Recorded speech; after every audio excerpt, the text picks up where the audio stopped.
Yes, he was a Republican, but for him, political parties were but a line in the sand to brush away in times of the greater good of working toward his goal for all of us to be that kinder and gentler nation.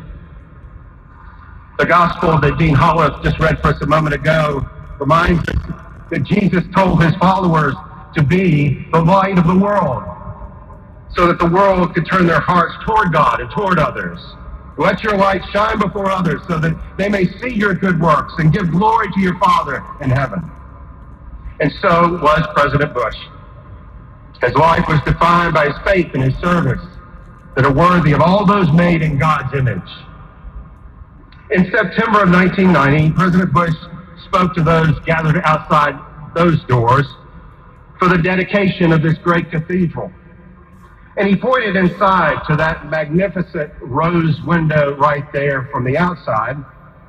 And he spoke these words, "From where we now stand, the rose window high above seems black and formless to some, perhaps. But when we enter, we see it backlit by the sun. It dazzles in astonishing splendor and reminds us that without faith, we too are but stained glass windows in the dark." The president understood that even in the darkest of nights, things can be transformed if handed over to the redemptive power of the Almighty. No one on that first Good Friday expected Easter Sunday, but it came. It came because the light that brought creation into being also brought life from the grave. We call that resurrection. Only days ago, I was humbled, along with members of the president's staff, his outstanding and loyal medical team, so many friends, Sully, who I believe has gotten more press than the president in the last few days, loving members of his family who called in, who spoke with him throughout the day, and as our 43rd president just said, inspired his last words of love.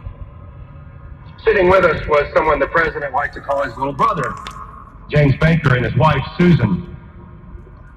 As I said, there have been wonderful hugs and kind words throughout the day, kisses throughout the day. Toward the end, Secretary Baker and I were sitting on a sofa next to one another a few steps away, and he whispered to me, "You know, that man changed my life." A bit later, Secretary Baker was at the foot of the president's bed. And toward the end, Jim Baker rubbed and stroked the president's feet for perhaps half an hour. The president smiled at the comfort of his dear friend. Here I witnessed a world leader who was serving, a servant who had been our world's leader.